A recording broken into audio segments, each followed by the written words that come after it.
एक ऐसी दुनिया देखना चाहते हैं जो आप हमेशा से सपनों में सोचते थे, तो अभी सब्सक्राइब करें अमित कुमार पॉडकास्ट को। तो आपको क्या लगता है कि क्या कॉमन रीजन है जिसकी वजह से कोई भी एक पर्टिकुलर इंसान वो मैनिफेस्टेशन को पूरा नहीं कर पाता, मैनिफेस्टेशन लॉ ऑफ अट्रैक्शन पर काम नहीं कर पाता?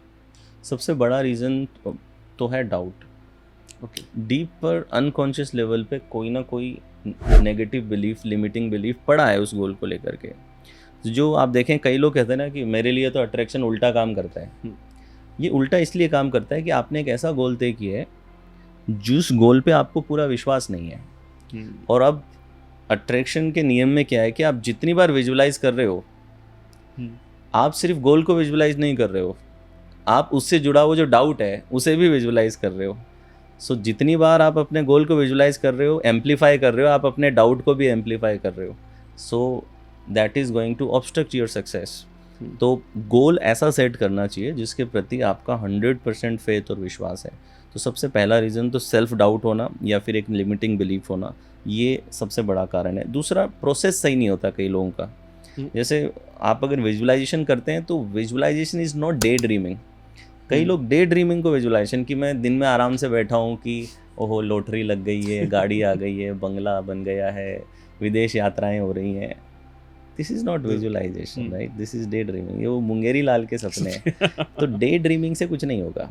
लॉ ऑफ अट्रैक्शन को एक्टिवेट करने के लिए आपको विजुलाइजेशन के स्टेप्स हैं, प्रोसेस हैं कि first it should be in alpha state.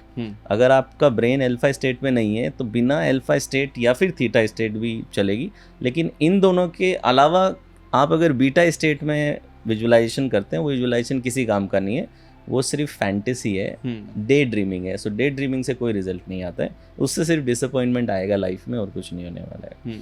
So process नहीं पता होता। दूसरा कारण, लोग गलत तरीके से करते हैं, राइट फ्रेमवर्क नहीं है कि अल्फा स्टेट में होना ज़रूरी है, फिर इमोशन इंड्यूस करना ज़रूरी है, फिर बाद में विविड होना चाहिए, जितना कलरफुल और विविड है, क्योंकि सबकॉन्शियस NLP में इसे बोलते हैं सब मॉडलिटीज़, कि किसी भी विजुअल में कैसा कलर, उसकी ब्राइटनेस, उसके शेप, साइज, फॉर्म, वो कितना एक्टिव है, ये सब मॉडलिटीज़ कहलाती हैं।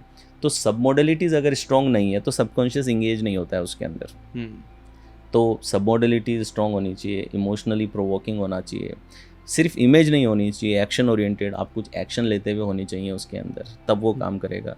तो ये कुछ रूल्स हैं विजुलाइजेशन के, अगर इन्हें बिना फॉलो किए कोई व्यक्ति सिर्फ वांटिंग कर रहा है, वांटिंग से कुछ नहीं होगा। और तीसरा, इम्पेशेंट होता है, बहुत ही तुरंत रिजल्ट चाहिए, तुरंत रिजल्ट चाहिए, तुरंत रिजल्ट चाहिए। तो कहते हैं ना कि हम लोग इंस्टेंट ग्रेटिफिकेशन का शिकार हैं, कि आज के लोगों को 2 मिनट में मैगी चाहिए, 20 मिनट में पिज़्ज़ा चाहिए, 10 मिनट में ब्लिंकिट चाहिए, 2020 का क्रिकेट मैच चाहिए और 30-30 सेकंड की रील चाहिए। जगह ही नहीं है समय देने के लिए, धैर्य के लिए जगह नहीं है, तो इम्पेशेंट है। और इम्पेशेंस से क्या होता है कि आप रिजल्ट को लेकर के थोड़े से अटैच्ड हो जाते हैं, ऑब्सेसिव हो जाते हैं। तो जैसे लॉ ऑफ अट्रैक्शन है ना, एक नया टर्म देता हूँ आपको, लॉ ऑफ रिपल्शन भी है। ठीक है, इस पर किसी ने बात नहीं करी है, लेकिन मैं आपसे कहता हूँ इसको। लॉ ऑफ रिपल्शन क्या है कि किसी चीज़ के बारे में आप जितना सोचें वो दूर भागेगी आपसे। लॉ ऑफ रिपल्शन आता है if you become desperate about your goal. जैसे desperation is a force of repulsion. जब भी आप डेस्पिरेटली कुछ पाना चाहते हैं, वो चीज़ उतना ही दूर भागेगी आपसे। So it is important to release that desperation, let go of that attachment.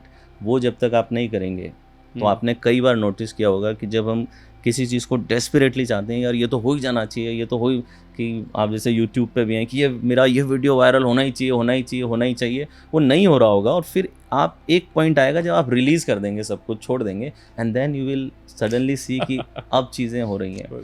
तो आप अगर बलून को पकड़ के बैठे हैं और कह रहे हैं कि ऊपर क्यों नहीं जाता, ऊपर क्यों नहीं जाता, ऊपर क्यों नहीं जाता, नहीं जाएगा, आपको रिलीज़ करना है।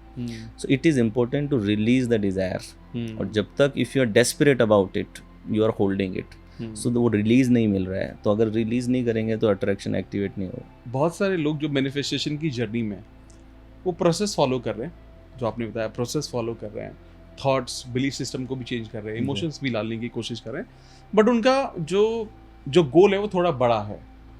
जैसे वो गोल, लेट्स से वो इस तरह का गोल है जो 6 महीने में या 1 साल में अचीव होगा, फॉर एग्जाम्पल। उस दौरान अपनी पॉजिटिविटी और मोटिवेशन को मेंटेन करने के लिए क्या करना चाहिए उनको? सबसे पहली चीज़ तो ये कि अल्टीमेटली कंसिस्टेंट कैसे रहें, यही हाँ, मेन है। हाँ, ठीक है, correct. तो कंसिस्टेंसी लाने के लिए सबसे पहले तो मोटिवेशन पे डिपेंडेंसी छोड़नी पड़ेगी। कोई दुनिया का मेथड नहीं है जो आपको हर रोज़ मोटिवेटेड रख सके। अगर कोई ये व्यक्ति ये कहता है कि मैं हर रोज़ मोटिवेटेड हूँ काम करने के लिए, दैट पर्सन इज़ लाइंग। ठीक है, ये ऑनेस्ट नहीं है, आपसे झूठ कह रहा है। We all have our moment of dips, कि जहाँ पे हम मूड नहीं कर रहा होता है। और अनुशासन का मतलब ये है कि जब आप मूड ड्रिवन नहीं होते हैं, ठीक है, आप प्रोसेस ड्रिवन हो जाते हैं कि आज ये करना है, आज अगर ये जिम जाना है तो आपको जाना है, मूड है नहीं है आप उसके परे हो जाते हैं। तो पहली चीज़ तो ये कि मोटिवेशन को छोड़ना पड़ेगा, कि मोटिवेशन पे डिपेंडेंट नहीं रहना है।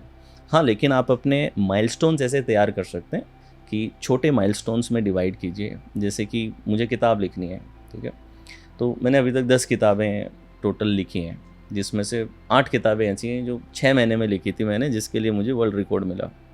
वर्ल्ड रिकॉर्ड लंदन में नाम आया। तो मैं क्या करता हूँ कि किताब लिखना एक बड़ा टास्क है, लेकिन आप अगर इस टास्क को डिवाइड करने जाओगे तो किताब लिखना मुश्किल है, लेकिन क्या एक पेज लिखना मुश्किल है क्या? So what is book? Book is just collection of 100 to 100 pages. And what is a page? Page is just collection of 4-3 paragraphs. Right? So if you think in terms of paragraphs, या फिर if you think in terms of chapter, don't think in terms of book. एक बार book गोल हो गया, उसको छोड़ दीजिए। अब उसके बाद में एक्शन लेते समय don't think about your end goal. End goal के बारे में नहीं सोचना है, आपको प्रोसेस के बारे में सोचना है, जो छोटे छोटे स्टेप्स हैं। छोटे माइलस्टोन रखिए ताकि एक विन की फीलिंग आए। मोमेंटम विन से ही बनता है, राइट? तो मोटिवेशन से ज़्यादा मोमेंटम ज़रूरी है, कि एक मोमेंटम क्या फीलिंग है कि मैं आगे बढ़ रहा हूँ, स्टेप मैं आगे की तरफ जा रहा हूँ। वो मोमेंटम ज़्यादा ज़रूरी होता है मोटिवेशन से। तो वो तब होगा जब आप छोटे छोटे माइलस्टोन बना लीजिए अपने, और उन माइलस्टोन को अचीव करते चलिए, उन पर सेलिब्रेशन करते चलिए, then you will have consistency.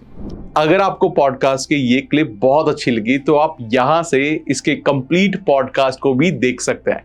इसके साथ साथ आप अपना सपोर्ट बनाए रखें, चैनल को सब्सक्राइब जरूर कर दें। Thank you so much.